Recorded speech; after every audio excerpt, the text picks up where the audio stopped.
Assalamualaikum warahmatullahi wabarakatuh. Waalaikumsalam warahmatullahi wabarakatuh. Bismillah walhamdulillah wala haula wala quwwata illa billah. Asyhadu an la ilaha illallah wahdahu la syarikalah wa asyhadu anna Muhammadan abduhu wa rasuluhu la nabiyya ba'dah. Allahumma fassalli wa sallim wa barik ala sayyidina Muhammadin wa ala alihi wa ashabihi ajma'in, amma ba'du. Faqala Allah ta'ala fi kitabihil karim, a'udzu billahi minasy syaithanir rajim, bismillahirrahmanirrahim. Inna a'tainakal kautsar fassalli li rabbika wanhar, inna syani'aka huwal abtar. Shadaqallahul azim wa shadaqa rasuluhun nabiyul karim wa nahnu ala dzalika minasy syahidin wasyakirin walhamdulillahi rabbil alamin.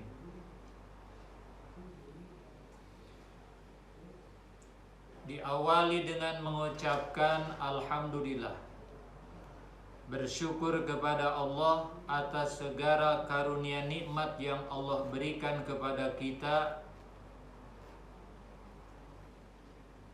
Hari ini kita berada di tempat yang baik, di hari yang baik, di bulan yang baik, bulan Dzulhijjah, berkumpul bersama orang-orang yang baik.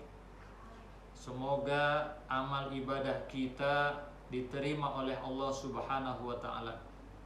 Amin ya Allah ya Rabbal alamin. Khususnya keluarga besar Baznas Provinsi Kepulauan Riau, unsur pimpinan Komisioner Baznas Provinsi Kepulauan Riau beserta seluruh staf Baznas Provinsi Kepulauan Riau. Semoga bekerja kita menjadi nilai ibadah. Supaya bekerja kita menjadi nilai ibadah, maka kerja kita supaya tidak lelah harus lillah. Karena kerja yang menjadi lelah karena kita tidak lillah, dan kerja kita yang membuat frustasi karena kerja kita terlalu banyak emosi, apalagi kebanyakan selfie, apalagi korupsi, dan ujung-ujungnya frustasi. Boleh dicatat untuk status Facebook. Sholawat beserta salam semoga selamanya dicurahkan kepada junjungan alam, Paduka yang mulia Baginda Nabi Muhammad sallallahu alaihi wasallam. Biqaulina Allahumma salli ala sayyidina Muhammad wa ala ali sayyidina Muhammad. Kepada keluarganya yang mulia, para sahabatnya yang agung, serta kepada kita umatnya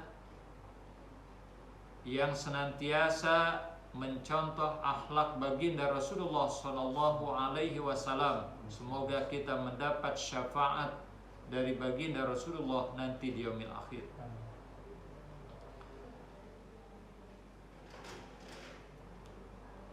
Hari ini kita sudah berada di bulan Dzulhijjah, tanggal 8 Dzulhijjah. Kalau Idul Adha jatuh hari Minggu yang ditetapkan oleh pemerintah, maka hari ini kita berpuasa sunat, namanya hari Tarwiyah, tanggal 8 Dzulhijjah. Dan besok kita puasa sunat tanggal 9, namanya puasa Arafah, tanggal 10. Jangan puasa karena banyak daging kurban.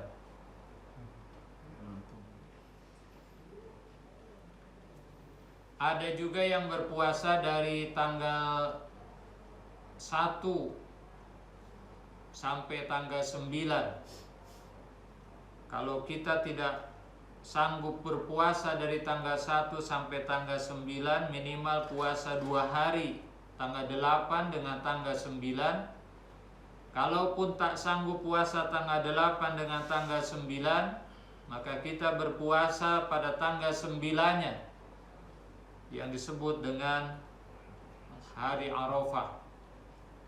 Fadilah puasanya, siapa yang puasa pada hari Arafah, maka akan dihapus dosanya setahun sebelum dan setahun yang akan datang.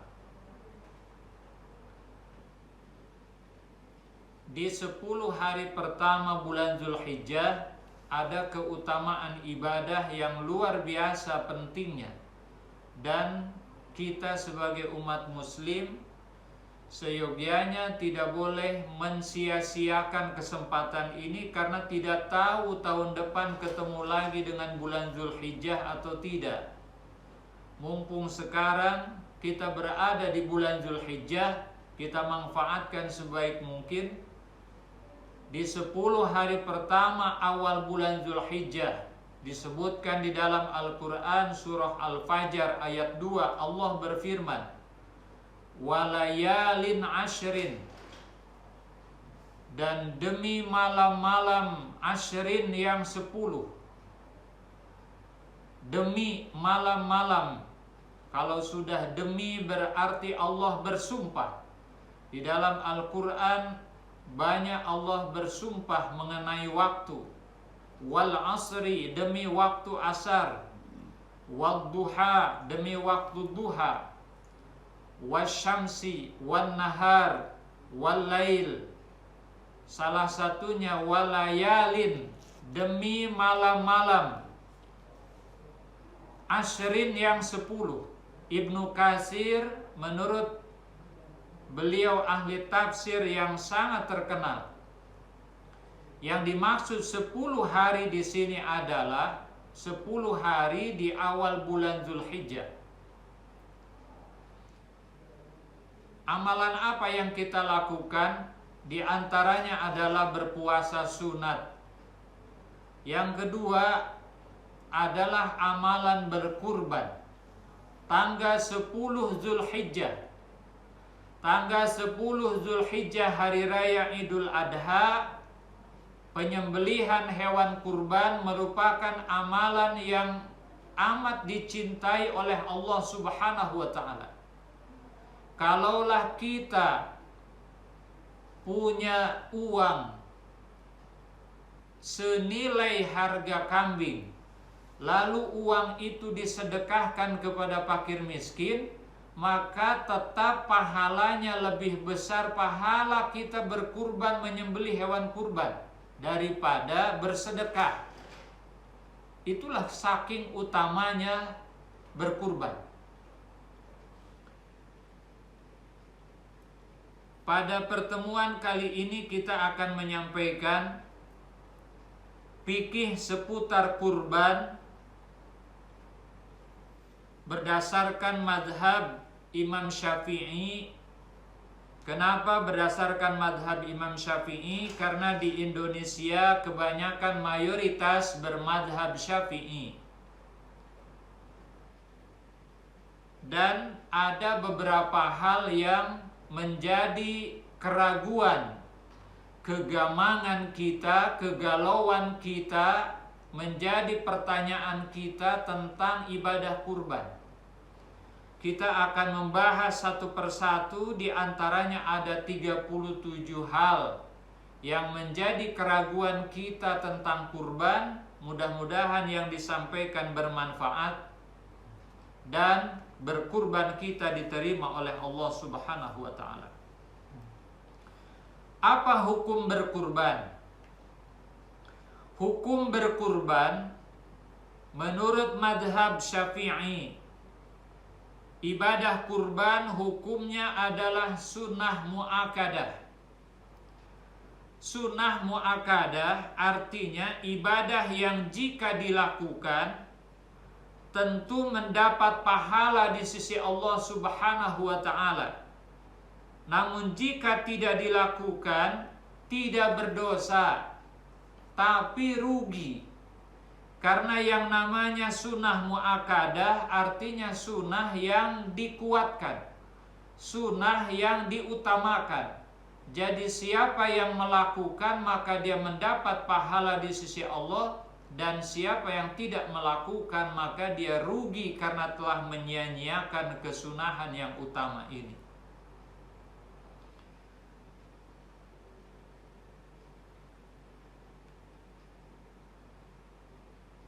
Kemudian bagaimana niat berkurban? Apakah kita niat berkurban mesti pas niat itu waktu nyembelih? Ketika hewan sudah dibaringkan baru niat? Apakah niat kurban itu waktu nyembelih atau bisa niat dari awal-awal? Banyak orang yang bertanya, apakah niat kurban itu harus kita ketika menyembelih? Dan apakah harus diucapkan ketika kita berniat menyembelih hewan kurban itu? Jawabannya tidak harus. Sebab niat kurban bisa kita lakukan dari mulai tanggal 1 bulan Zulhijjah. Jadi kalaulah yang hadir pada halaqah pagi hari ini ada yang niat berkurban, dari tanggal 1 kita sudah bisa niat kurban. Jadi niat berkurban tidak mesti nunggu pada waktu penyembelihan. Dari tanggal 1 kita sudah bisa berniat berkurban.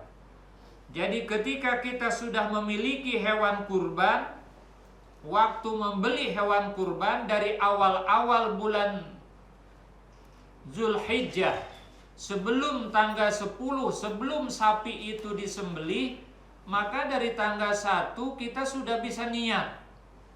An-niyatu fil qalbi, niatlah dalam hati bahwa nyembelihnya tanggal 10, tapi dari tanggal 1 kita sudah niat dulu kita mau kurban. Beli hewannya untuk kurban. Niatnya boleh dari awal-awal. Sehingga ketika nanti waktu menyembelih hewan kurban tanggal 10 hari raya Idul Adha ditambah dengan hari tasyrik tanggal 11, 12, 13 hari tasyrik, kita tidak perlu niat lagi. Karena dari awal kita sudah niat. Dari tanggal 1 Zulhijjah atau dari awal-awal ketika beli kambing, beli sapi, setor duit kurban kepada panitia kurban, kita sudah niat. Jadi ketika menyembelih itu kita tak perlu niat lagi. Karena niatnya sudah dari awal-awal. Cukup mengucapkan basmalah, bismillah, tambah dengan takbir, bismillahi Allahu Akbar. Langsung saja tinggal disembelih. Karena niatnya sudah di awal-awal. Begitu menurut Imam An-Nawawi dalam kitab Majmu' Syarah Al-Muhadzab, beliau mengatakan niat merupakan syarat sah ibadah kurban. Namun apakah niat boleh didahulukan jauh sebelum menyembelih? Pendapat beliau yang paling sahih adalah boleh mendahulukan niat, seperti dalam niat berpuasa. Kita sebelum puasa, waktu sahur kita sudah niat. Sebelum imsak kita sudah niat dari malam itu. Dan seperti niat zakat. Kemudian yang ketiga menjadi pertanyaan kita, apakah boleh kurban patungan? Misalkan di kantor Bajnas Provinsi Kepulauan Riau ada pimpinan Bajnas, ada kepala staf, ada karyawan. Boleh tidak kita patungan? Para ulama Syafi'iyah, mazhab Syafi'i telah sepakat bahwa hewan kurban unta, sapi, kerbau. Di Jawa banyak namanya kerbau, sejenis sapi juga. Boleh maksimal untuk 7 orang. Tidak boleh lebih dari 7 orang. Unta, sapi, kerbau maksimalnya 7 orang. Adapun untuk kambing hanya boleh diatasnamakan satu orang. Tidak boleh satu kambing diatasnamakan lebih daripada satu orang. Jadi sebenarnya kalau mau patungan, ini biasa yang terjadi di sekolah. Siswa atau murid patungan menabung duit kurban. Boleh tidak? Boleh untuk melatih anak-anak sekolah berjiwa sosial. Tapi ketika nanti menentukan sapi misalkan dapat untuk 7 orang, tidak bisa dari satu sekolah mengatasnamakan 1 ekor sapi. Tetap untuk satu sapi ditunjuklah 7 orang. 7 oranglah dipilih dari beberapa yang patungan itu. Pilihlah 7 orang, niat siapa yang berkurban itu. Atau di Basnas ada beberapa orang yang menabung patungan. Kebelilah kambing 1 ekor. Jangan semua pimpinan dengan Basnas dan Setap berniat berkurban 1 ekor kambing, karena 1 ekor kambing cukup satu orang. Maka tunjuklah 1 orang yang berniat untuk kurban. Jadi boleh patungan, tapi tetap ketika ijab kabul berniatnya ditunjuk 1 orang. Bergilir 1 orang, 1 orang. Diutamakan yang kaum du'afa yang belum berkurban, itulah kita utamakan supaya dia bisa berkurban. Jadi sebenarnya kalau mau patungan beberapa orang pun boleh saja. Misalkan 1 kambing patungan atau urunan oleh orang, 3 orang, suami, istri, anak patungan. Yang seperti ini boleh saja. Seandainya masing-masing patungan uang 1 juta, maka terkumpul uang 3 juta, dapatlah kambing 1 kambing. Tapi tidak bisa atas namanya 3 orang, tetap 1 orang. Lalu yang menjadi kegamangan kita, apa maksud daripada sunnah kifayah? Sunnah artinya dilakukan mendapat pahala, tidak dilakukan rugi. Tidak dilakukan tidak berdosa tapi rugi karena tidak mendapat pahala. Sunnah kifayah ini hanya ada dikenal dalam madhab Syafi'i. Sunnah kifayah artinya kalaulah dalam satu keluarga ada yang berkurban, maka dia bisa mewakili dari anggota keluarganya.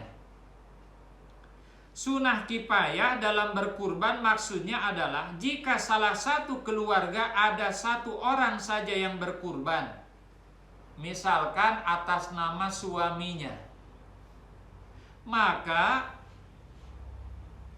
semua keluarga, istrinya, anak-anaknya dia dapat pahala. Itu namanya sunnah kifayah. Tapi yang berniat kurbannya suaminya, atau misalkan yang berkurban istrinya, semua keluarga dapat pahala. Tentunya yang afdol yang mana? Apakah yang suaminya, atau yang istrinya, atau yang anaknya? Yang afdol semuanya berkurban. Suaminya berkurban, istrinya berkurban, anaknya pun berkurban. Berarti masing-masing kurbannya. Tapi kalau tak mampu masing-masing, minimal 1 keluarga itu 1 orang yang berniat berkurban, tapi yang lainnya mendapat pahala. Itulah yang disebut dengan sunnah kifayah. Kemudian berikutnya, bagaimana kalau patungan niat hewan kurban tapi niatnya berbeda-beda? Setelah kita mengetahui bahwa sapi itu bisa diatasnamakan untuk 7 orang, kerbau untuk 7 orang, unta untuk 7 orang, tapi niatnya berbeda-beda. Misalkan Pak Haji, dari 7 orang tadi itu, yang 5 orang itu niat kurban. Tapi yang 2 orang ini dia tidak niat kurban, dia niatnya akikah. Atau yang ketiga, ada yang satu niatnya kurban, yang sebagian lagi niatnya akikah, yang ketiga ini dia tidak niat kurban, dia tidak niat akikah, dia pengen nyate kambing, pokoknya asal makan daging kambing, jadilah. Menurut madhab Imam Syafi'i, jika niat 7 orang tadi berbeda-beda, maka tetap hukumnya diperbolehkan. Dan ini menjadi keraguan, bagaimana boleh tidak 1 ekor sapi untuk 7 orang, tapi niatnya berbeda-beda. Menurut madhab Syafi'i, boleh, maka tampung saja 1 ekor sapi atau lembu, niatnya berbeda-beda, karena niat masing-masing orang itulah tadi niat ketika membeli, ketika menyetorkan ke panitia, niatnya beda-beda. Tapi waktu menyembelih tak perlu berniat lagi, karena masing-masing sudah berniat masing-masing. Ada yang niat kurban, ada yang niat akikah, atau mungkin ada yang dia tidak niat kurban, tidak juga niat akikah. Lalu bagaimana, bolehkah berkurban untuk almarhum? Kita ada orang tua yang wafat, orang tua kita telah mendahului kita, almarhum, almarhumah. Bolehkah kita berkurban? Para ulama Syafi'iyah sepakat, apabila almarhum itu sebelum wafat berwasiat, ada wasiat dulu. Misalkan sebelum meninggal itu dikumpulkan anak-anaknya, kumpul nak, kumpul, bapak wasiat, nanti kalau sudah dibagikan harta warisan, tolonglah bapak belum pernah kurban, tolong sembelihkan hewan kurban. Berarti dia ada wasiat. Atau ada wasiat begini, itu ruko yang pinggir jalan tuh jangan dijual. Anaknya nanya, kenapa bah nggak boleh dijual? Punya Cina. Pantesan tak boleh dijual. Jadi kalau ada wasiat, maka menurut madhab Syafi'i semestinya itu ditunaikan wasiatnya dan sah kurbannya, boleh. Namun para ulama Syafi'iyah berbeda pendapat ketika sama sekali almarhum itu tidak ada wasiat. Sebelum meninggal dia tidak ada wasiat minta kurban. Artinya kurban ini inisiatif daripada anak-anaknya untuk berkurban atas nama orang tuanya yang sudah wafat. Kurban atas nama mayit tanpa wasiat ini diperbolehkan oleh sebagian pendapat ulama Syafi'iyah, namun sebagian lagi berpendapat tidak perlu, karena dia tidak berwasiat. Jadi yang satu bilang diperbolehkan, malah diharuskan karena berwasiat. Yang satu lagi nggak perlu karena dia tidak berwasiat. Tapi mana yang lebih utama? Kan kita mau ngambil yang lebih afdol. Yang lebih afdol karena kurban hukumnya adalah sunnah, dan sedekahnya tetap mengalir pahalanya walaupun kepada orang yang sudah meninggal. Tentunya walaupun disembelihkan tetap pahalanya mengalir. Inisiatif anak, tidak ada wasiat orang tua yang telah meninggal, insya Allah pahalanya sampai. Kalau tak percaya juga silahkan duluan, nanti saya yasinkan. Jadi kurban atas nama mayit tanpa wasiat ini diperbolehkan menurut sebagian ulama Syafi'iyah. Kemudian kapan waktu penyembelihan kurban? Kita semua sudah tahu bahwa niat berkurban sudah boleh dari awal-awal. Tanggal 1 Zulhijjah seminggu yang lalu kita sudah niat, tapi sapinya belum boleh disembelih, kambingnya belum boleh disembelih. Kapan kambing dan sapinya itu disembelih? Para ulama Syafi'iyah mengatakan bahwa hewan kurban itu sudah boleh disembelih ketika sudah terbit matahari pada tanggal 10 Zulhijjah, yaitu setelah waktu mengerjakan sholat sunat 2 rakaat ditambah khutbah 2 kali, khutbah pertama, khutbah kedua. Itu yang disebut dengan sholat sunat Idul Adha. Walaupun orang yang berkurban dia tak ikut sholat sunat.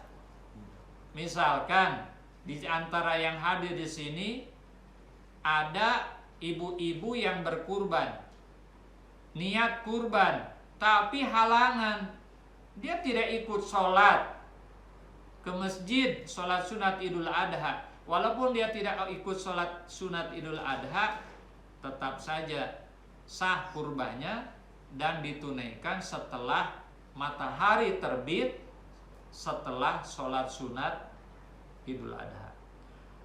Para ulama Syafi'iyah mengatakan bahwa hewan kurban itu sudah boleh disembelih ketika sudah matahari terbit tanggal 10 Zulhijjah, yaitu setelah waktu mengerjakan sholat id dan 2 khutbah. Pada intinya hewan kurban boleh disembelih pada tanggal 10 Zulhijjah sampai tanggal 11, 12, 13. Batas akhir penyembelihan kurban itu pada hari tasyrik. Kalau tanggal 10 jatuh hari Minggu, ditambah 3 hari lagi, Senin, Selasa, Rabu, 11, 12, 13. Nah, batas akhirnya tanggal 13 pas matahari terbenam. Jadi kalau di antara kita sekarang belum ada uang untuk beli kambing, tiba-tiba tanggal 13 pas habis sholat asar ada orang nganter duit, punya duit pas pula untuk beli kambing, dibelikanlah kambing. Maka sembelihan itu sah karena dilakukan sebelum terbenam matahari tanggal 13 Zulhijjah. Kemudian bolehkah menyembelih pada malam hari? Pada umumnya masyarakat kita melakukan penyembelihan kurban, baik kurban sendiri atau lewat panitia kurban, itu dilakukan pagi hari setelah sholat sunat Idul Adha atau siang hari atau sore hari. Jarang yang malam hari. Boleh tak menyembelih hewan kurban pada waktu malam hari? Para ulama madhab Syafi'i mengatakan bahwa menyembelih pada malam hari hukumnya boleh. Boleh. Namun, ada namunnya, makruh. Makruh itu artinya lebih baik ditinggalkan daripada dilakukan. Dibenci, kurang baik kalau malam itu karena darurat, gelap, payah nak ngecek daging kambing. Nanti begitu pas beres disembelih, daging kambingnya tak bisa dilihat karena gelap malam, hilang pula paha satu. Jadi sebaiknya nyembelihnya ya siang, lebih abdol. Keabdolannya memang pada waktu siang hari. Kemudian berikutnya hewan yang sah untuk kurban. Seperti apa sih hewan yang sah untuk kurban itu? Hewan yang diperbolehkan untuk kurban hanya dari jenis al-an'am. An'am artinya hewan ternak. Ada 3 jenis hewan ternak yang diperbolehkan untuk kurban. Apa jenis yang 3 ini? Yang pertama adalah unta, yang kedua sapi, yang ketiga kambing. Sejenisnya, kalau sejenis kambing domba, kalau sejenis sapi kerbau, unta. Selain dari yang 3 jenis ini, maka kurbannya tidak sah. Maka tidak ada ceritanya, misalkan karena tidak punya kambing tapi punya ternak ayam. Jarang orang ternak unta, hanya di Arab. Sapi pun jarang juga. Yang banyak ternak ayam, namanya juragan ayam. Bahasa Arabnya sayyidul ayam. Sayyidul ayam itu juragan ayam. Bawa ayam 100 ekor. 100 ekor itu kira-kira kalau diduitkan itu cukup untuk 1 ekor kambing. dibawa ke masjid 1 ekor bebek atau 100 ekor ayam itu. Tak bisa diganti dengan bebek atau dengan ayam. Tetap mesti dengan yang 3 jenis ini. 1 unta, 2 sapi, lembu, kerbau, yang ketiganya kambing atau domba. Yang kedua, bahwa hewan yang diperbolehkan untuk kurban hanya hewan yang sudah cukup umur. Jadi kalau yang belum cukup batas umur yang ditentukan syariat, maka kurbannya tidak sah. Ini yang menjadi harus hati-hati. Yang membeli hewan kurban harus jeli hewan kurbannya itu apakah sudah cukup umur atau belum. Termasuk juga pedagang hewan kurban. Kenapa? Karena tanggung jawab ada di pundak yang menjual hewan kurban itu. Jangan sampai seseorang membeli hewan kurban, dia tak paham yang dijual ternyata belum cukup umur, maka kurbannya tidak sah. Dalam mazhab Syafi'i, untuk unta itu harus sudah berumur 5 tahun. Unta 5 tahun. Tapi di Indonesia tak ada pula yang kurban unta. Kalaupun ada, dikejar-kejar yang punya kebun binatang. Hanya di Arab. Sapi harus sudah umur 2 tahun. Kambing juga harus sudah umur 2 tahun. Domba sudah umur 1 tahun. Jadi kalau domba 1 tahun itu sudah bisa. Kalau di daerah-daerah lain itu kalau ada yang giginya sudah tanggal itu sudah lepas ya. Sudah 1 tahun itu baru sudah boleh. Jadi kalau masih di bawah umur dia tak boleh. Kemudian apakah sah hewan kurban yang hewannya cacat? Ini yang harus hati-hati.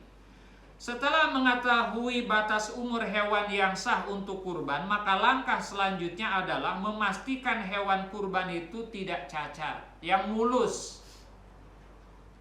Dalam mazhab Syafi'i, hewan yang cacat tidak sah untuk dijadikan hewan kurban.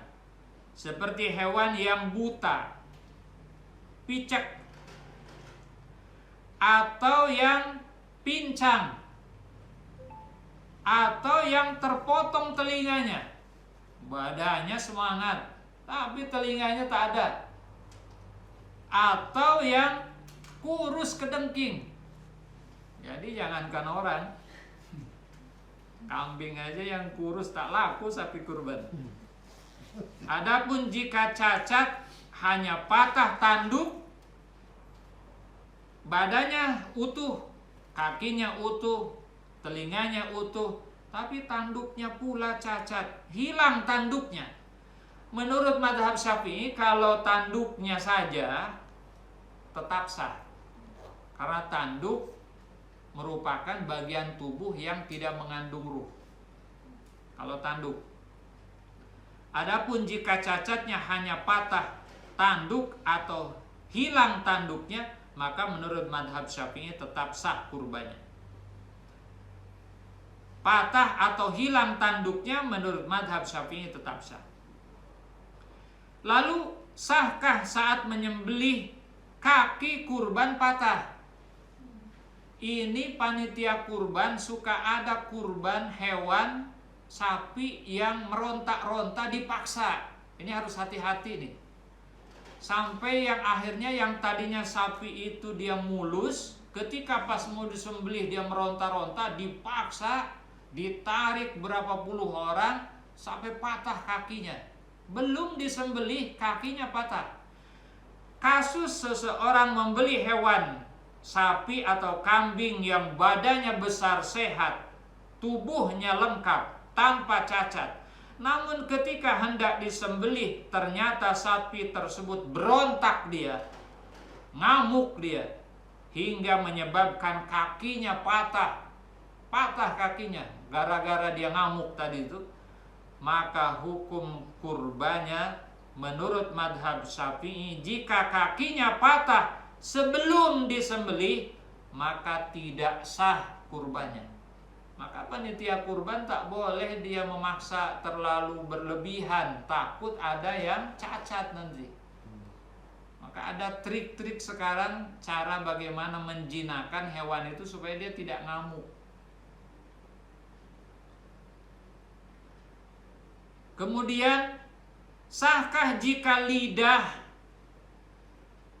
mohon maaf, atau susu hewan kurbannya putus, lidahnya putus atau susunya putus? Menurut mazhab Syafi'i, yang terpotong lidahnya atau bokongnya dan teteknya atau susunya hukumnya tidak sah, karena itu masih masuk dalam bagian tubuhnya. Lidah masuk dalam bagian tubuhnya. Kalau tanduknya tadi itu ada sebagian membolehkan karena tanduk tidak mengandung ruh. Tapi kalau lidah, susunya, ekornya dan lain sebagainya, maka itu tetap masih utuh. Sahkah jika kelamin hewan putus? Ini lebih parah lagi.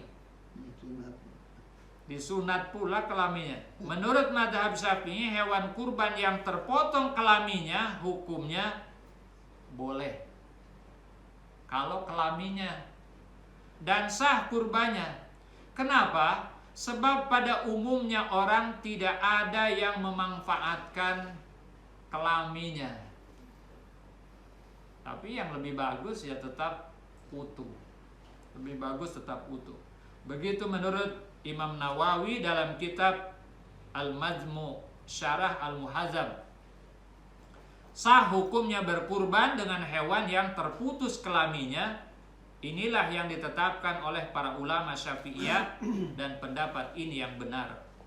Kemudian yang berikutnya, bagaimana kalau giginya yang tanggal atau tak ada giginya?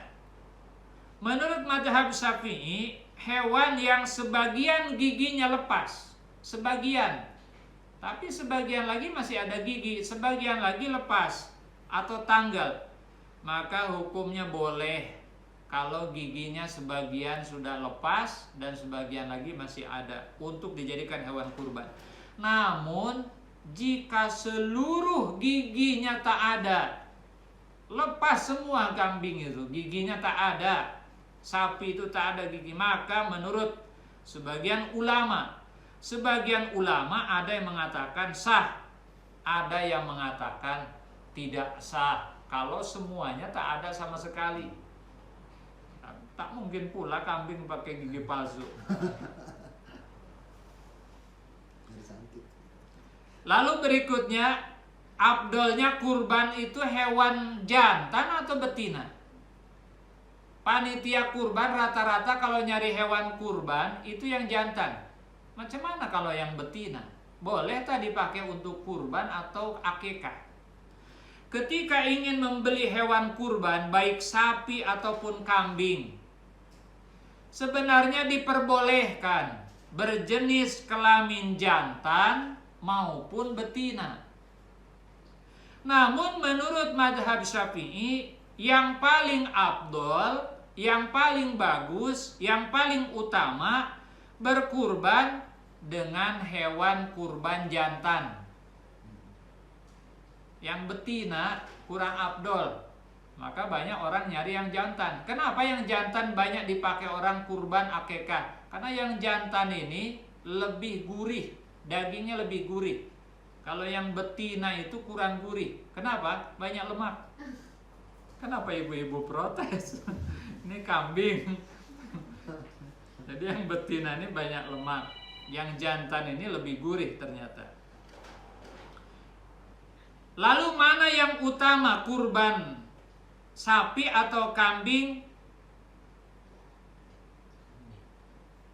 Di Indonesia pada umumnya ketika berkurban ada yang menyembelih sapi, kambing, domba. Rata-rata di setiap panitia-panitia itu mereka menampung lebih kepada sapi. Sapi maksimal untuk 7 orang, kolektif maksimal 7 orang. Sedangkan kambing atau domba hanya boleh untuk 1 orang saja. Lalu manakah yang lebih afdol dari 3 hewan kurban tadi itu, sapi, kambing atau domba, untuk dijadikan hewan kurban? Pertama, jika perbandingannya adalah yang berkurban masing-masing satu orang, misalkan dia beli 1 ekor unta satu orang, satu ekor unta, tentunya lebih afdol. Kalau duitnya banyak, sekarang harga unta berapa? Harga sapi sekarang sekitar 21, 22, sampai ada yang 25. Mampu satu orang itu beli 1 ekor sapi, itu lebih afdol daripada patungan. Kambing atas nama 1 orang, maka urutannya yang afdol adalah berkurban untuk sapi, unta, sapi, domba, baru kambing. Yang kedua, jika perbandingannya adalah, ini kalau 1 orang beli 1 ekor, 1 ekor sapi 1 orang, tapi bukan 7 orang. 1 ekor kambing 1 orang, 1 ekor domba 1 orang. Tentunya yang 1 ekor unta lebih afdol daripada 1 orang 1 ekor kambing atau domba, karena harganya lebih mahal. Lalu yang kedua perbandingannya adalah 1 sapi 7 orang dengan kambing atas nama 1 orang. Mana yang afdol? Mending kambing 1 orang 1 ekor atau 1 ekor sapi untuk 7 orang? Yang afdol adalah yang berkurban kambing atas nama 1 orang daripada 1 ekor sapi atas nama 7 orang. Begitu. Lalu yang ketiga, jika perbandingannya adalah 1 sapi atas nama 1 orang dengan 7 ekor kambing atas nama 1 orang. Yang afdol adalah berkurban 7 ekor kambing atas nama 1 orang daripada beli 1 ekor sapi 1 orang. 7 ekor kambing 1 orang, lebih afdol yang 7 ekor kambing 1 orang. Karena dari harga saja sekarang patungan panitia kurban mengumpulkan dana kurban untuk sapi 1 orang rata-rata taruhlah 3.200.000 atau paling mahal 3.500.000. Kalau kambing kan bisa sampai semalam saya dapat kabar itu sekarang sudah di harga 4 juta 5 jutaan 1 ekor. Berarti kalau 7 ekor kambing tentunya harganya pun lebih mahal karena nilainya lebih besar. Yang keempat, jika perbandingan adalah 1 kambing gemuk dengan 2 ekor kambing kurus, maka yang afdol adalah berkurban dengan 1 ekor kambing yang gemuk. Apalagi yang kurusnya banget, itu lebih tidak memenuhi syarat lagi kan. Yang gemuk 1 ekor lebih afdol daripada 2 ekor tapi kurus. Mana yang utama? Hewan kurban yang mahal atau yang murah? Perlu kita ketahui bahwa berkurban dengan hewan yang gemuk tentu lebih afdol dan dianjurkan sekali dibanding berkurban dengan hewan yang kurus. Di Indonesia pada umumnya ketika berkurban ada yang ingin berkurban di daerah nan jauh di sana. Kalau beli di Kepulauan Riau sapi udah 20 jutaan ke atas. Tapi mungkin di daerah jauh sana di Jawa atau di Sumatera di sana atau di Lombok di sana mungkin ada harga sapi yang masih belasan juta. Atau harga kambing di sini sudah 5 juta, 4 juta. Atau mungkin di Jawa di sana masih ada yang harganya 2,5 juta. Masih ada tak kambing yang 2,5 juta? Itu mamanya kelinci. Kambing kacang. Di Indonesia pada umumnya kita mencari yang murah dibandingkan harga kambing misalkan di daerah tertentu yang mahal. Mana yang lebih utama? Tentu banyak yang ingin berkurban dengan harga yang murah. di daerah-daerah pelosok. Sebab bisa dengan dapat 2 ekor kambing dengan uang misalkan 6 jutaan. Karena harganya cuma 3 juta. Lalu mana yang afdol? Menurut madhab Syafi'i yang afdol adalah semakin mahal maka kurbannya semakin afdol. Kalau di sini harganya lebih mahal, di daerah sana yang lebih murah, tentunya yang lebih mahal lebih afdol karena mengeluarkan biayanya lebih besar. Lalu dari warna kambing hewan kurban, mana yang utama? Kita nak milih-milih yang hewan itu warnanya yang bagus. Menurut para ulama Syafi'iyah, hewan yang bagus untuk dijadikan kurban itu yang warnanya putih. Payah nak cari hewan yang warnanya putih, sapi yang warnanya putih. Kalau tidak ada yang warnanya putih, yang kedua cari yang warnanya kuning. Yang kuning pun payah juga. Baru kita cari yang warnanya samar-samar, krem. Ada abu-abu. Nah, ada pula sapi krem. Abu-abu, samar-samar dia. Tidak terlalu putih, samar-samar. Jadi yang putih, urutan yang keduanya yang di bawah putih yang agak pudar, putihnya agak kuning, di bawahnya lagi yang samar-samar. Kemudian yang samar-samar pun tak ada juga. Pilih yang warnanya belang, hitam putih. Kalau yang belang hitam putih pun tak ada, nah barulah cari yang warnanya hitam. Berarti yang paling bagus itu yang putih tadi. Begitu menurut Imam Nawawi dalam kitab Al-Majmu' Syarah Al-Muhadzab. Beliau mengatakan seperti itu. Lalu tempat yang afdal untuk menyembelih hewan kurban itu di mana? Penyembelihan hewan dilakukan di mana saja. Tetap diperbolehkan, asalkan tetap bisa menjaga kebersihan tempat tersebut. Jangan sampai mengotori dan mencemari lingkungan, apalagi di sekitaran masjid. Menurut madhab Syafi'i, tempat yang afdol, yang utama menyembelih hewan kurban adalah di rumah sohibul kurban.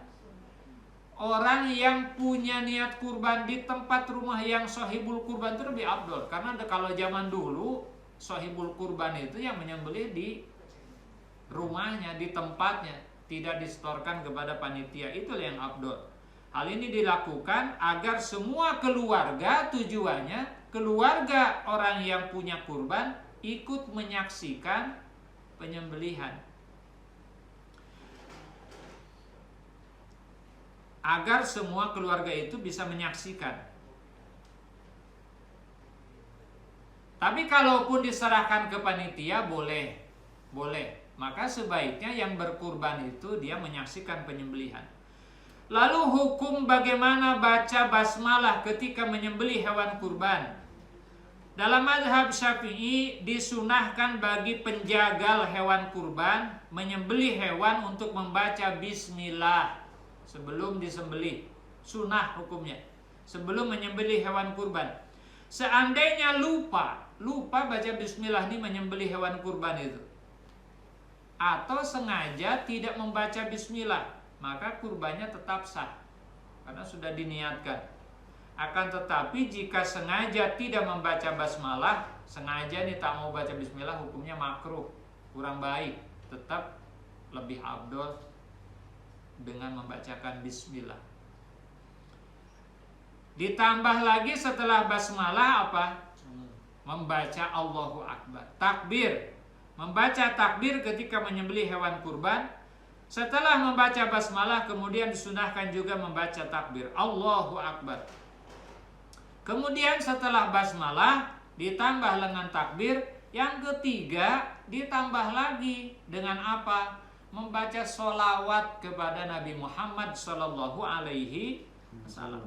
Setelah membaca basmalah dan takbir disunahkan pula membaca sholawat atas baginda Rasulullah Sallallahu Alaihi Wasallam.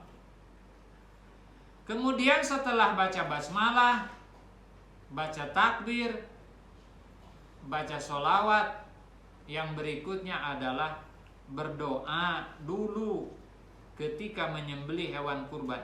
Selain baca basmalah, takbir dan sholawat, disunahkan juga berdoa dengan mengucapkan Allahumma minka wa ilaika taqabbal minni.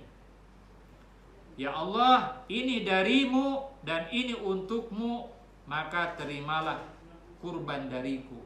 Atau kalau diwakilkan kepada orang lain, maka terimalah kurban Fulan bin Fulan. Tambahinlah, sebutkan orang yang niat berkurban tadi itu. Kemudian berikutnya bagaimana hukum bagaimana cara menyembelih hewan kurban. Cara menyembelih hewan kurban menghadap kiblat saat menyembelih. Sebelum melakukan proses penyembelihan, disunahkan untuk menghadapkan hewan kurban ke arah kiblat. Si hewannya diarahkan ke arah kiblat, bukan membelakangi kiblat. Begitu juga hewan yang disembelih disunahkan untuk dihadapkan ke kiblat. Begitu menurut Imam An-Nawawi. Bagaimana posisi hewan ketika disembelih? Ketika hewan disembelih dihadapkan ke arah kiblat, posisi badan hewan kurban untuk dimiringkan tidur di atas bagian kirinya. Berarti kepalanya sebelah selatan. Jadi kalau kiblat sebelah sana, maka kepalanya sebelah sini, ekornya sebelah sini. Jangan terbalik pula, kepalanya sebelah sini, ekornya sebelah sini. Yang bagus itu, maka kepalanya sebelah kiri, sebelah selatan, ekornya sebelah utara. Bahkan para ulama Syafi'i menganjurkan untuk mengikat semua kakinya kecuali kaki kanan. Kasihan kalau semua diikat, biarlah kaki kanan terlepas untuk melepaskan dia ruhnya ketika lepas dari jiwa raga hewan kurban itu. Jangan diikat semua, kasihan. Kemudian ketika menyembelih ada 2 saluran yang harus putus. Ini trik yang tukang jagal. 2 saluran itu mesti putus. Dalam madhab Syafi'i 2 saluran ini wajib putus ketika hewan disembelih. Saluran apa? Yang pertama adalah saluran nafas, yang kedua saluran makanan. Saluran nafas namanya hulkum, saluran makanan namanya mari. Makanya banyak orang hewan yang sudah disembelih lari lagi dia. Jalan lagi dia, karena berarti belum ada yang belum putus salah satu, mesti putus ini dua-duanya. Imam Taqiyuddin Al-Hisni dalam kitab Kifayatul Ahyar menyebutkan agar sembelihan menjadi halal, maka harus memotong semua bagian hulkum, seluruh nafas, dan almari, seluruh makanan dengan alat pisau. Kita sama juga kan, ada saluran nafas, ada saluran makanan. Ini masih putus. Kemudian bolehkah mewakilkan penyembelihan? Tidak nyembelih sendiri. Para ulama Syafi'iyah dianjurkan bagi pengkurban, sohibul kurban, untuk menyembelih hewan kurbannya dengan tangannya sendiri tanpa diwakilkan. Itu lebih bagus.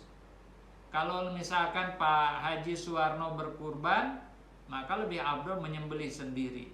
Namun jika tidak bisa, tidak mampu, tak pandai nyembelih, itu takut salah atau kurang afdol, maka boleh mewakilkan kepada orang lain. Hukumnya boleh. Berikut ini ketentuan mewakilkan penyembelihan. Yang pertama adalah perempuan. Wanita dianjurkan untuk mewakilkan penyembelihan hewan kurbannya kepada kaum laki-laki. Yang kedua, afdolnya mewakilkan penyembelihan hewan kurban kepada orang muslim yang faqih. Yang faqih artinya seorang yang paham tentang ilmu agama, yang alim, yang faqih di dalam masalah ilmu fikih kurban.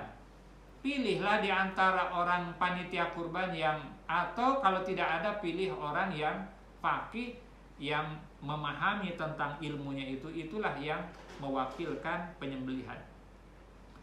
Kemudian yang ketiga, tidak boleh mewakilkan penyembelihan kepada non-muslim atau kafir yang non ahli kitab, yang bukan ahli kitab, termasuk kepada orang yang murtad, keluar dari Islam, nyembelih, tak usah.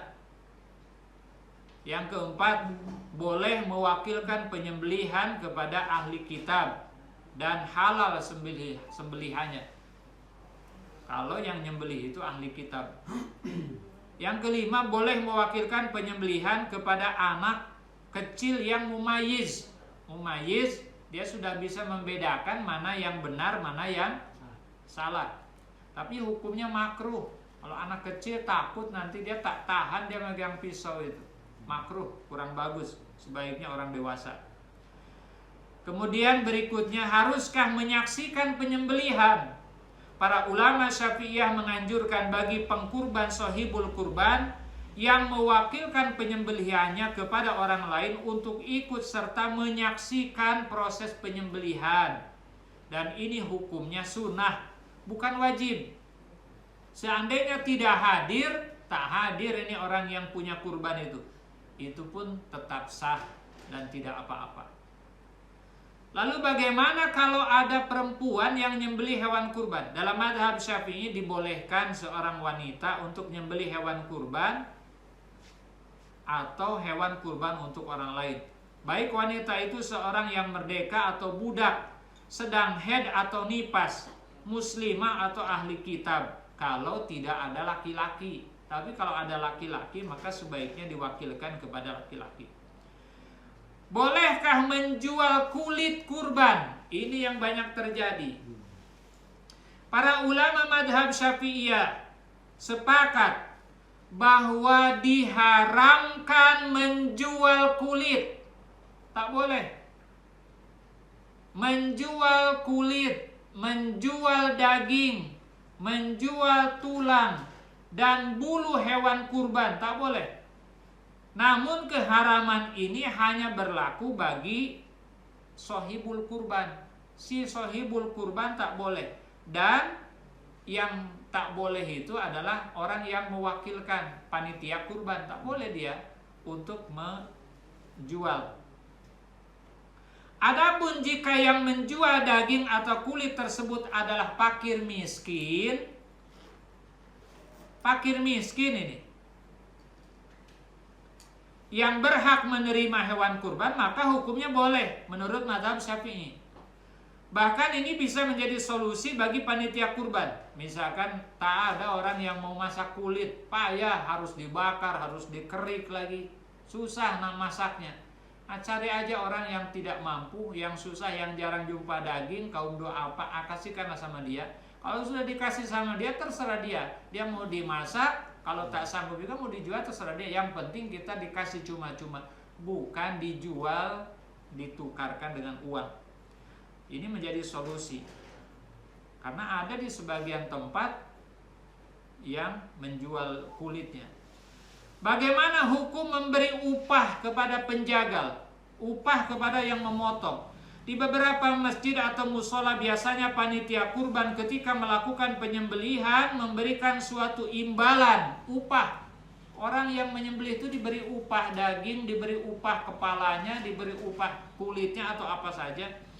Para ulama Syafi'iyah sepakat bahwa jika upah tersebut diambil dari daging atau kulit kurban, maka hukumnya haram, tak boleh. Sebab daging kurban itu harus dibagikan atau disedekahkan secara cuma-cuma kepada siapapun. Dalam hal ini penjagal atau tukang potong kurban pun boleh menerima, boleh yang tukang motong itu boleh menerima, tapi dengan alasan bukan sebagai upah gitu. Tapi kalau misalkan ini nih untuk upah menyembelih nih pahanya, tak boleh. Tapi kalau jatah bagian dia yang penyembelih itu bukan untuk sebagai upah, boleh. Yang dilarang adalah memberi daging tersebut atas dasar akad upah. Intinya ketika memberi daging atau kulit kurban kepada penjaga tidak boleh akadnya sebagai upah. Jika diberikan secara cuma-cuma boleh. Oleh karena itu sebaiknya sebagai solusi upah untuk penjagal itu diambilkan dananya dari kantong kurban. Misalkan 1 ekor sapi 3.150.000 per orang kali 7 orang. Dari 3.150.000 yang 3.100.000 itu yang dijadikan untuk pembelian sapi kurban kali 7 orang, yang 50.000-nya dikumpulkan 7 orang. Nah, itulah untuk upah. Jangan ngambil dari daging itu. Kemudian bagaimana hukum potong rambut dan kuku? Banyak sekali tersebar meme di grup WhatsApp, Facebook, media sosial lainnya bahwa memotong rambut dan kuku itu dilarang bagi shahibul kurban. Seolah-olah kesannya bahwa hal itu benar-benar haram. Orang punya niat kurban tak boleh motong kuku, tak boleh motong kumis, motong rambut. Menurut madhab Syafi'i, hukum memotong rambut, kuku hukumnya adalah makruh saja, tidak sampai haram. Tentunya abdolnya ya jangan dulu dipotong, rambut jangan dulu dipotong. Makanya ini kumis belum dipotong, jenggot belum, walaupun sudah nyebrang macam jembatan Dopak. Ini nanti nunggu beres penyembelihan hewan kurban baru dipotong. Apakah rambut dan kukunya saja? Bagaimana jika seseorang memotong jenggot, kumis, bulu ketiak, bulu yang lain-lain, bulu si borokokok? Ulama Syafi'iyah mengatakan bahwa yang dimaksud dengan larangan memotong kuku dan rambut adalah menghilangkan kuku dengan cara dipotong atau dipecahkan. Larangan menghilangkan rambut adalah dengan digundul, digunting, dicabut, dibakar atau menggunakan kafur. Baik bulu ketiak, bulu kumis, bulu kemaluan, rambut kepala dan semua rambut di tubuhnya. Jadi sebelum penyembelihan, abdolnya jangan dulu memotong. Nanti sudah beres penyembelihan, ambantai lah. Kemudian cara membagi hewan daging kurban itu. Pada prinsipnya begini. Pada prinsipnya dalam pembagian daging kurban adalah siapapun boleh menerima dan boleh memakan daging kurban tersebut, termasuk panitia kurban dan termasuk orang yang kaya raya. Hal ini berbeda dengan penyaluran zakat. Kalau zakat itu sudah ditentukan, tidak boleh kepada yang lain, mesti kepada yang tergolong 8 asnaf di dalam surah At-Taubah ayat 60. Itu zakat. Tapi kalau hewan kurban ini boleh. Tapi kalau hanya boleh saja siapa yang ngambil kan tidak tertib. Maka supaya tertibnya menurut madhab Syafi'i minimal dibagi 2 ketentuan. Yang pertama, jika kurbannya termasuk kurban sunnah, bukan kurban nazar, sekali lagi bukan kurban yang dijanjikan, maka disunahkan bagi pengkurban itu untuk mengambil, yang punya kurban itu mengambil sebagian dari hewan daging kurban itu. Cara pertama, 1/3 untuk shahibul kurban, 2/3 sedekahkan kepada fakir miskin. Cara yang kedua, 1/3 untuk yang kurban, 1/3 lagi untuk fakir miskin, 1/3 lagi untuk orang yang kaya raya, tetangga sebelah, untuk menyambungkan tali silaturahim. Maka dibagi 3, 1/3 yang kurban, 1/3 yang fakir miskin, 1/3-nya lagi yang orang kaya raya. Tak boleh lebih dari 1/3 yang punya kurban itu. Tapi yang lebih baik yang punya kurban jangan ngeyel, dia minta 1/3. Yang lebih baik yang sedikit ngambilnya. Jika kurbannya termasuk kurban yang nazar, ini haram hukumnya. Kalau nazar ini dijanjikan kurbannya, tak boleh dia ngambil. Siapa yang tak boleh dia memakan daging kurban orang yang bernazar itu? Orang yang niat kurban dan keluarga yang dinafkahinya pun tak boleh. Misalkan Pak Haji Suwarno niat nazar kurbannya tuh yang tadinya sunat jadi wajib. Yang tak boleh makan tuh bukan hanya Pak Haji Suwarnonya saja, tapi juga keluarga yang dinafkahi pun tak boleh makan. Kalaupun termakan nih, nazar udah termakan, maka dia mesti dibayar jadi hutang. Begitu.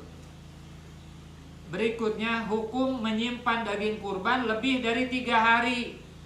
Kan tanggal 10 menyembelih, 11, 12, 13. Boleh tak lebih dari tanggal 13?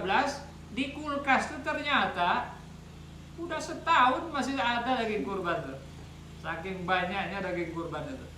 Ada anggapan sebagian masyarakat bahwa daging kurban tidak boleh disimpan lebih dari 3 hari.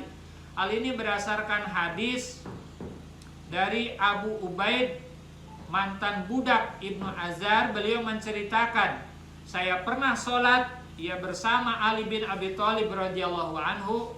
Beliau sholat sebelum khutbah. Kemudian beliau berkhutbah mengingatkan masyarakat. Beliau menyampaikan, sesungguhnya Rasulullah SAW melarang kalian untuk makan daging kurban lebih dari 3 hari. Karena itu janganlah kalian makan lebih dari 3 hari. Namun menurut madhab Syafi'i, Mbak Nur, larangan itu sudah tidak berlaku. Kenapa? Artinya boleh-boleh saja menyimpan hewan kurban lebih dari 3 hari. Kenapa? Sebab ada riwayat dari Siti Aisyah, dari Abdurrahman, dari ayahnya, bahwa beliau pernah bertanya kepada Siti Aisyah, pernahkah atau benarkah Rasulullah melarang makan daging hewan kurban lebih dari 3 hari? Apa kata Siti Aisyah? Beliau hanya melarang hal itu karena ketika itu kelaparan. Waktu banyak yang kelaparan. Banyak orang susah kelaparan, daripada disimpan-simpan daging itu lebih dari 3 hari, bagikanlah kepada orang yang kelaparan tersebut ketika itu. Sekarang kan banyak juga yang kelaparan. Ya lebih bagusnya ya kita bagikan, habiskan, jangan ditunda-tunda terlalu lama kalau masih ada kiri kanan yang butuh bantuan. Bolehkah non-muslim diberi daging kurban? Muncul masalah ketika kita ingin berbagi daging kurban kepada siapapun, termasuk kepada non-muslim. Apakah hal ini diperbolehkan? Para ulama berbeda pendapat dalam masalah ini. Menurut pendapat madhab Syafi'i, memberi daging kurban kepada non-muslim, tapi non-muslimnya kafirnya kafir zimmi. Dia baik, tetangga kita baik. Kalau lebaran Idul Fitri dia datang, kalau ada makanan dia ngantar, dia baiklah. Tapi non-muslim, hukumnya diperbolehkan. Diperbolehkan selama kurbannya bukan kurban nazar, hanya kurban sunnah. Tapi kalau kurbannya kurban nazar, tak boleh. Kalau kurbannya kurban nazar, tak boleh. Bagaimana hukum menyalurkan kurban ke daerah lain? Menurut mazhab Syafi'i, bagi pengkurban disunahkan melakukan penyembelihan kurban di tempat dia berada. Kalau dia ada di Tanjung Pinang, di Tanjung Pinang lah kurban. Kalau dia ada di Batam, di Batam lah dia kurban. Di mana dia berada, disitulah dia kurban. Bahkan sampai di mana ketika dia musafir, lagi musafir nih ke tempat lain, disitulah di tempat musafir itu dia kurban. Setelah dia berkurban, dagingnya boleh dibagikan keluar. Ketika kita berada di Batam lah kurban, tapi dagingnya boleh disebarkan ke daerah-daerah lain, dibuat kornet, dibagi-bagikan ke lain, boleh. Tapi penyembelihannya di tempat itu. Untuk apa? Untuk syiar. Jadi penyalurannya boleh. Lalu yang terakhir, yang menjadi kegalauan di antara masyarakat muslim pada khususnya bermadhab Syafi'i, belum akikah, akikahnya belum. Apakah boleh dia berkurban? Ibadah kurban yang kita lakukan tidak ada kaitannya dengan akikah. Kurban, akikah. Kurban tetap kurban, akikah dengan akikahnya. Jadi tidak menghalangi orang yang mau berkurban karena dia belum akikah. Siapapun di antara kita yang ingin berkurban, maka tidak ada larangan baginya untuk berkurban, meskipun dia belum pernah diakikahi. Namun muncul masalah kedua, apakah boleh menyembelih satu hewan dengan 2 niat? Kambingnya 1 ekor, 1 ekor kambing Arya tuh, tapi karena belum akikah, 2 niatnya. Niat kurban, niat akikah. Bolehkah 1 ekor kambing niatnya 2? Kurban juga, akikah juga. Dalam mazhab Syafi'i ada 2 pendapat. Pendapat yang pertama yaitu Imam Ibnu Hajar Al-Haytami berpendapat mengatakan tidak boleh. Menurut Ibnu Hajar Al-Haytami, kalau arya 1 ekor kambing niatnya 2, tak boleh karena beda niat. Kambingnya 1. Tapi pendapat yang kedua, menurut pendapat Imam Romli, bahwa hal tersebut boleh. Jadi ada 2 pendapat. Menurut pendapat yang pertama tadi tak boleh, pendapat yang kedua boleh. Bahkan mendapatkan pahala dua-duanya, pahala kurban dapat, akikah dapat. Tapi yang lebih afdol tentunya yang pertama, tak boleh karena niatnya beda. Akikah niatnya beda, kurban pun niatnya beda. Mudah-mudahan yang disampaikan bermanfaat dan apa yang kita bahas pada pagi hari ini bermanfaat khususnya bagi keluarga besar Basnas Provinsi Kepulauan Riau. Bagi yang mau berkurban silakan salurkan, dan kami Basnas Provinsi Kepulauan Riau menerima siapa yang berniat berkurban.